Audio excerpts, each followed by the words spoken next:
Dragnet. Ladies and gentlemen, the story you are about to hear is true. The names have been changed to protect the innocent.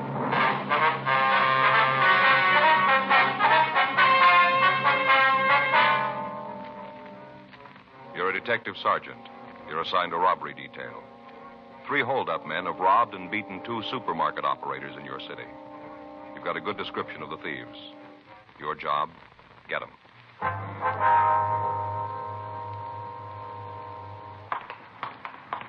It was Tuesday, November 3rd. It was cold in Los Angeles. We were working the day watch out of robbery detail. My partner's Frank Smith. The boss is Chief of Detectives Thad Brown. My name's Friday. We'd gotten a hotshot call about a robbery, and it was 9:46 a.m. when we got to the corner of Lockwood and Barton Avenues. The Lockton Market. Officer back there. Yeah. Friday and Smith, Central Robbery. Oh, yeah, I'm Jackson, Unit 387. You answered the call? Yeah, we got here a couple of minutes ago. Where's the victim? Back room there. He's pretty bad off. Ambulance attendant's with him now. Mm-hmm. My partner's checking the neighborhood. If there's nothing you need me for, I'll give him a hand. Yeah, make a 211 report for you, Lee, will you? Right. Thank you. Looks like there was quite a fight. Yeah, stuff all over the place. Come on. What do you got in that bottle? It sure stinks. Yeah, you got to clean up these cuts. So try to hold still. Ow! Hey, take it easy, huh? Yeah, something you want? We're out of Central Robbery. Is this the victim? Yeah, a couple of cuts, nothing serious. Tell him about Andy. He's the one who really got it. Who's Andy? Yeah, the clerk. Pretty rough. Looks like it might be a fractured jaw. He's on the truck now. Now, let me get this tape on you now, huh? Ow. That should do it. Might be a good idea if you saw your doctor. Yeah, what about Andy? We're going to take him down to Georgia Street Receiving. You going to call me and let me know about it? It might be better if you called them. Yeah, okay. I see you guys, huh? Yeah, right. Yeah. Thanks. Yeah, sure. Boy, that one guy really clouded me. Hurt. Mm-hmm.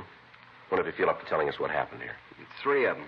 3. Came in and held up the place. Clouded me and Andy. Sure hope he's going to be all right.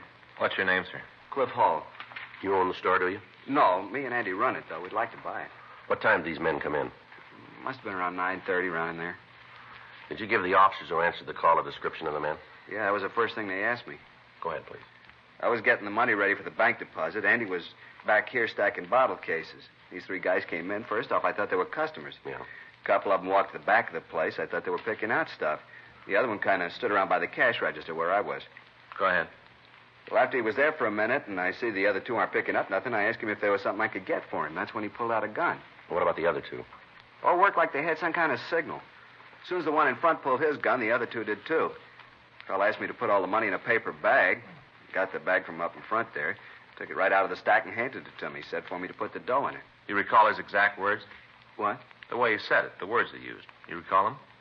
Let me see. I think it was, put all the dough in this bag. Don't say anything. Just do as I say. That was the way he said it. What'd you do then? Like he said. He had that gun pointed right at me. I could see the other 2 guys. I wasn't going to do anything but what he told me. I put the money in the bag. Mm-hmm.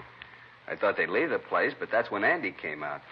I guess he wondered what the other 2 were after. You see, from where he was, he couldn't see the guns. Well. He walked out to him, asked if there was anything special they were looking for. Mm-hmm. What happened then? Well, then he saw what was happening. He saw the guns, and he tried to throw the guys out. I don't know why he did it. Andy's like that. He gets an idea in his head, and there isn't anything that'll shake it loose.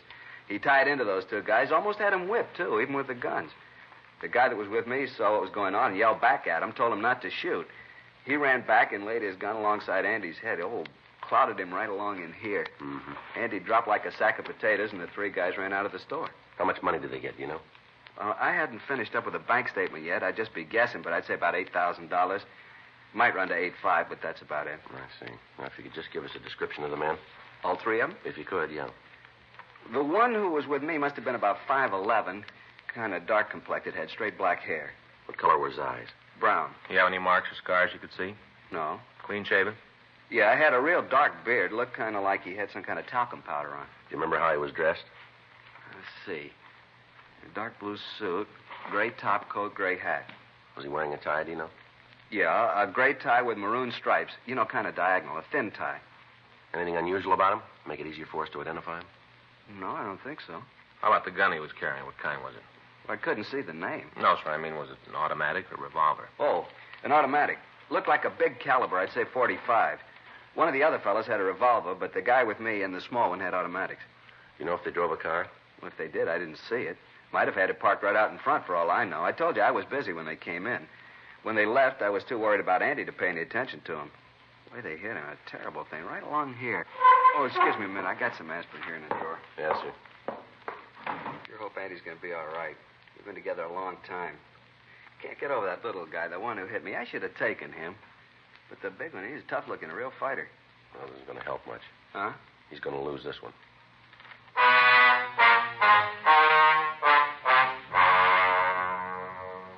We got the descriptions of the other two men, and a supplementary local broadcast was gotten out. The two officers who'd answered the call found a woman in the neighborhood who'd seen three men leave the vicinity immediately after the robbery. She said that she was parked in a car half a block from the store on the same side of the street. She explained that about 9:20 a.m., a car had pulled into a parking place in front of her. She'd seen three men leave the car and walk down the sidewalk in the direction of the Lockton Market. About 10 minutes later, the men came back to the car. They appeared to be in a hurry. One of the men was upset and arguing with the other two. She told the officers that they'd gotten into the car and driven off toward Hollywood Boulevard. We asked her to describe the three men. The description she gave us matched the one we'd gotten of the thieves. She gave us a description of the car, and another supplementary broadcast was put out. We asked her to come down to the city hall to go through the mug books to see if she could give us a positive identification. The report from Georgia Street Receiving Hospital indicated that the victim of the slugging, Andrew Rich, was suffering from a fractured jaw and a concussion. He was given emergency treatment and removed to the county hospital. The crime lab crew came out and they went over the store for physical evidence. They were able to lift 3 partial fingerprints from the counter next to the cash register. Dean Bergman and Leighton Prince explained that the partials were not enough for identification, but that if we apprehended the holdup men, he'd be able to tell us if they'd left the impressions. 10:27 a.m. We took the victim, Clifford Hall, and the woman who'd seen the car to the mug room. They went through the mug books, but they were unable to come up with an identification. We had the stats office make a run on the M.O.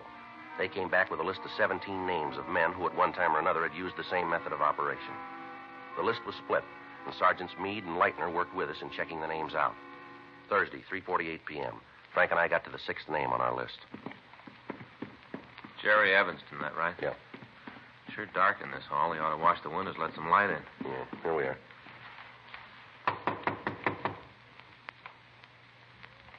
Might not be in. Yeah, we'll try it again. Now let's talk to the manager. Yeah. Yeah? Who is it? Manager, we want to see you a minute. Just a minute.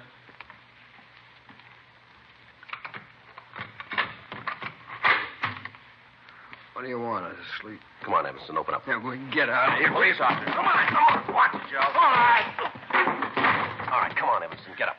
What are you doing? I'm clean. Look, you got no right to come busting in here like this. Yeah, you're so clean. What are you putting that trouble for? I got scared, that's all. I just got scared. Well, how'd you feel? Somebody woke you up and then shoves their way into your room. You ain't going to stand around and just let them do it. He's clean, Joe. I told you that. Look, I got no trouble and I don't want none. You check with Galloway, he'll tell you. I'm home every night at 9 o'clock, every night. Where were you this morning? Huh? This morning, where were you? What time? You just tell us what you did, starting when you got up. I was up all night. I got a virus or something. I couldn't sleep. Take a look there in the dresser. You can see the stuff I've been taking. I haven't been out of this room, not for a couple of days. Can you prove that? Why? Can you? No, there wasn't anybody here. You get any phone calls? No. I don't know what this is all about, but you guys are leaning on me for nothing. Now, you talk to Galloway. He'll tell you I've been working. Well, look here, I'll show Where you. you going? I just want to show you something I got in the drawer. Well, you stay right there. I'll get it for you. Okay, I got nothing to hide. Take a look in the top drawer there, left-hand side. Yeah. These what you mean? Yeah, that's it. I'll take the rubber band off and look. You'll see I'm telling you the truth. There, you see? It's all the check receipts I've gotten from where I work. You look at them. I'm working every day, and I'm home at night, 9 o'clock every night. How about it, Joe? Yeah. There, you see? You haven't been out of this room all day, huh? Not a minute. Now, come on, what's all this about anyway? What are you guys after? We figured maybe you could tell us. Yeah? Oh, I'm sorry. Without you telling me what you want, there's nothing I can give you. You see any of the boys anymore? You mean the fellas I knew before I fell? That's right. Not if I can help it. I'm trying to stay away from them. See any of them lately? Yeah. Saw Alex a couple of days ago. Alex? Yeah. Alex Finley. I knew him when I was up in Q. He came in where I was working. Did you talk to him at all? I just said hello.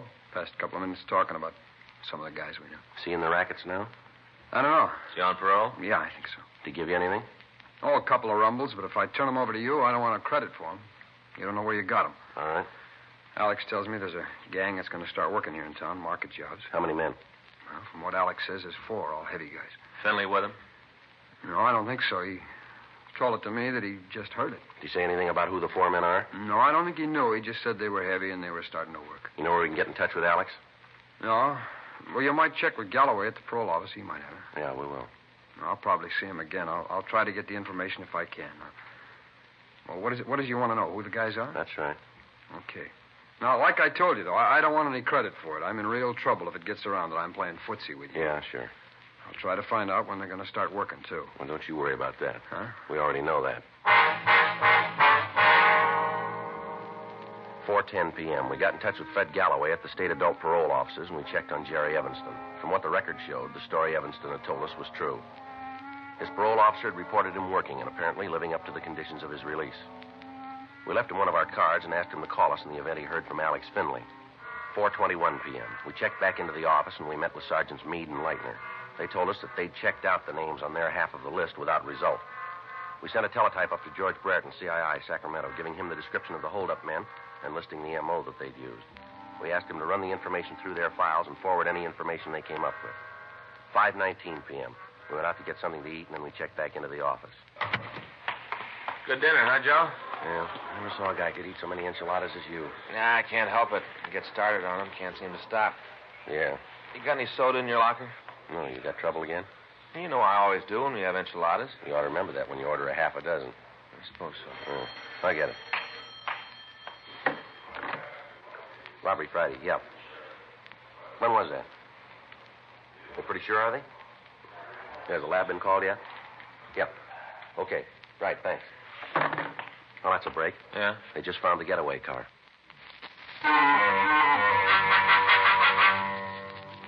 6:47 p.m. We left the office and drove out to where the car had been found. It was parked on Lockwood Avenue, 5 blocks from the market that had been robbed. The radio car officers who'd spotted it had called the office immediately when they saw a brown paper bag in the back seat bearing the printed name, Lockton Market. A crew from Leighton Prince came out and went over the car. They were able to come up with a single print from a man's index finger. Bergman compared it with the partials found at the market. They matched. We checked the white slip in the car and found that the vehicle was stolen. The report on it had been filed at 10:37 a.m. that morning. We talked with the people in the immediate vicinity, but none of them were able to tell us anything about the people who'd parked the car. However, we did come up with an elderly man who told us that he'd seen 3 men get into another car at about 9:45 that morning. He said that he remembered it because the driver of the car had pulled into a parking space and stopped the motor. Another automobile had parked directly in front of the car, and the driver of the first machine had moved so that there was no one in front of him. The man went on to say that a few minutes after the driver pulled into the second parking place, 3 men had come around the corner, gotten into the car, and the 4 of them had driven off. The witness was unable to give us a description of the car other than to say that it was a late model Plymouth or Ford. The only description he could give us of the men was that one of them was large and was wearing a gray topcoat and a hat, and that one of them was small. 8:40 p.m. Frank and I went back to the office and checked out for the night. The following morning at 8:02 a.m., I checked back in for work. Hi, Joe. Morning. Kind of cold out. Yeah. You look happy this morning. I didn't sleep a wink last night, Joe, not a wink. What's the matter? Stomach. Next time I even think about eating enchiladas, stop me, will you, Joe? Yeah, sure. Any mail come in? I don't know. I just got in. There's an ad here from that store over on West 6th. They're having their annual sale. Yeah? I want to try to get over there. I'd like to get me a new suit for Christmas. There's a special delivery from Brereton. Huh. Probably those mugs we asked for. I'll see. Yeah, there's 6 of them. You want to get in touch with Cliff Hall? You can drive over and have him take a look at them. Yeah. You got any other pictures? Yeah, we can mix them up. I'll call Hall. Okay. I sure hope we get an ident. We haven't got much to go on. Well, there's got to be a break someplace. We got to find it. From what Finley said about the gang starting up an operation, doesn't sound like just one job. No? They start on a string, they can do a lot of damage. No, it doesn't give us much choice, does it? No. We got to get to them. 8:27 a.m. Frank and I left the office and drove over to talk to the victim, Cliff Hall. We showed him the mug shots George Brereton had sent us. He picked one out and said that he was positive that the man in the picture was the one who'd held him up. The name on the mug shot was Harold Bishop. According to the record Dragnet had sent us, Bishop had been convicted twice on violation of 211 PC, armed robbery. 9:20 a.m. We drove over to the county hospital and showed the pictures to the other victim, Andrew Rich. He picked the mugshot of Bishop as the suspect who'd robbed and beaten him. The notation on Bishop's picture gave us the information that he was on parole at the time. We returned to the office and put in a call to Fred Galloway at the State Adult Parole Office. Yeah, Fred, this is Joe Friday. Mm-hmm. Yeah, fine. We'd like some information on a Harold Bishop. San Francisco number 82609. 26, that's right. Male, white, Caucasian. We got a mug from Braden. No, he says he's on parole. Yeah, if you will. Thanks a lot. He's checking the master file now. Meade and Leitner are standing by if we need them. When we get this address, we're going to have to move fast. Yeah. Yeah, Fred. When was that? Well, how's his report there? I see. No, I don't know. Yeah, I suppose. Right, Fred. Thank you. Well, you can tell Meade and Leitner to relax. Bishop's got an out-of-state parole. He's living over in Phoenix. Well, he still could be getting into California. No, not likely. Huh? Fred checked with his parole officer. Yeah. He's got a job, and he's been reporting to his parole officer every month.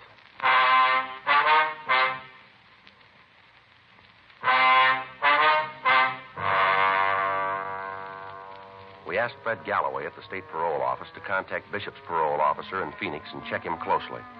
The report came back that the suspect had a job with a small contractor and that he'd been working regularly. He'd also been giving monthly reports to his officer.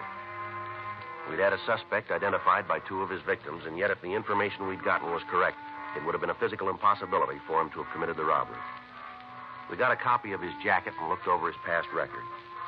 We found that Bishop had been arrested for armed robbery the first time 18 years previously. He'd been brought to trial and acquitted. The next arrest was 10 months after his trial. He'd been convicted and served 6 years at San Quentin. He'd been released, and within 6 months, Bishop had been picked up again. This time, he was sent to Folsom Penitentiary.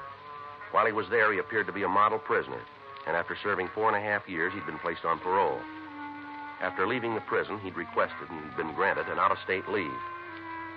In checking Bishop's M.O., we found that it matched exactly that of the thieves who'd held up the Lockton Market. The time of approach was the same. The number of men used was the same. The method of leaving the scene was exact.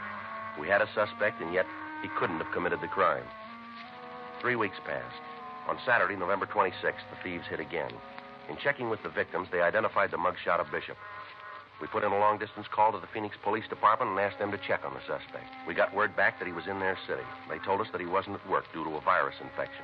They went on to say that they'd checked with his landlady and that she'd told them that Bishop hadn't left his apartment at all on the day of the theft. Monday, November 28th, we got our first break in the case. I'll get it.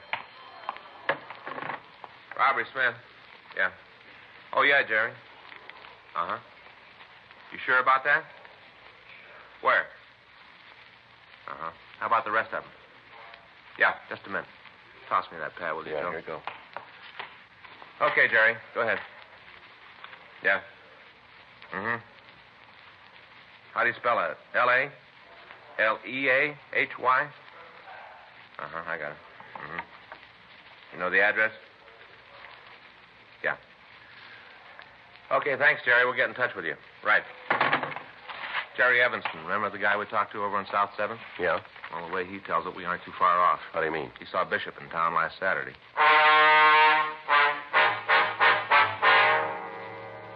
We put in a call, and we found that there were two major airlines with flights to Phoenix. The flight time they listed was 1 hour and 35 minutes by air. If Bishop caught the last flight leaving Phoenix, he could arrive in Los Angeles at 11:20 p.m., the night before he planned to commit a robbery. The next day after the holdup, he could catch a plane from the Los Angeles International Airport that would have him back in Phoenix at 8:25 p.m. By doing this, he would be absent from his work only 1 day, and he could schedule his flights so as not to hit on the days when he had an interview with his parole officer. Tuesday, November 29th, a meeting was held in Chief Thad Brown's office. It was decided to put a special stakeout on the airport and wait for the suspect to come into town. At that time, he'd be followed and taken into custody as he prepared to commit another robbery. The names of the 3 other men Jerry Evanston had given Frank as having been involved in the holdups had been checked through R&I. All 3 of them had arrest records. Surveillances were placed on their homes, and they were kept under constant watch. Monday, December 12th, 11:15 p.m. Frank and I relieved the stakeout at the airport. There's a bench over there. We can keep all the gates in view. Yeah.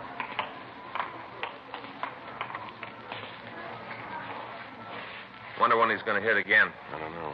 The last couple of weeks has sure dragged by, haven't they? Yeah. Anything on the other three guys?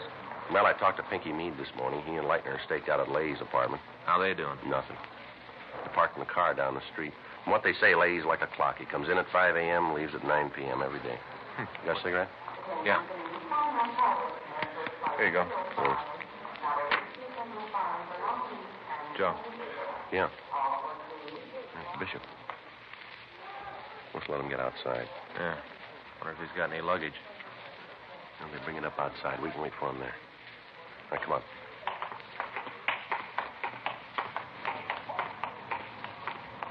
You see him? Yeah, there he is. Getting into that cab. Come on.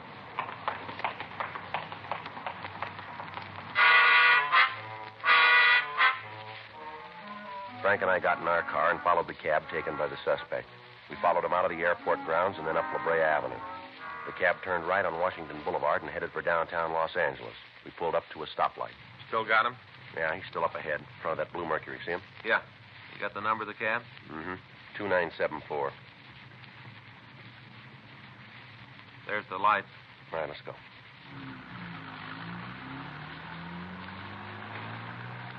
Better try to pick it up a little, Frank. Cab's pulling away from us. Yeah. You think he's seen us? No. Can't you close in a little? Traffic's too heavy. Can't use a siren. We'll tip him. Yeah. Still see him? Yeah. There's a break. Guy ahead's making a right turn. Now we're right behind the cab. Yeah. I'll close in now. Good. Watch it, Frank. That guy pulling out of the alley. Hold on.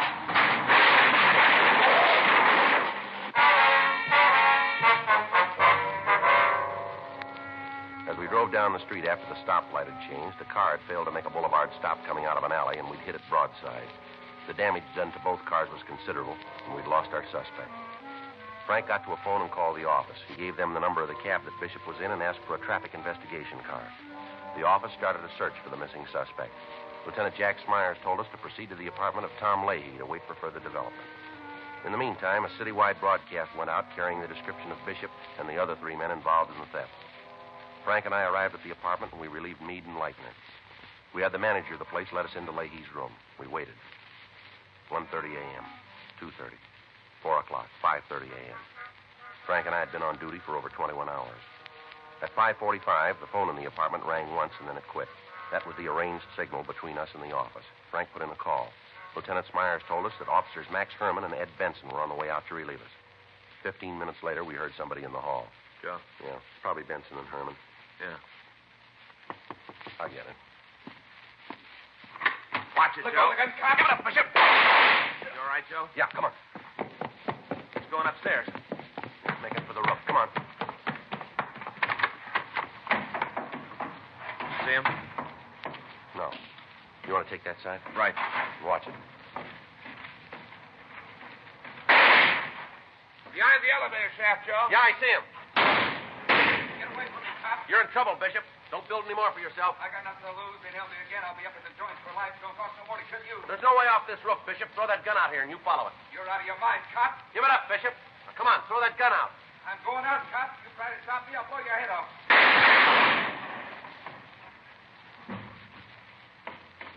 You all right, Joe? Yeah. How is he? Now, I better call an ambulance. Yeah. What's that fill out of his pocket? Wait a minute. Something he'll never use. Yeah? Airplane ticket to Phoenix.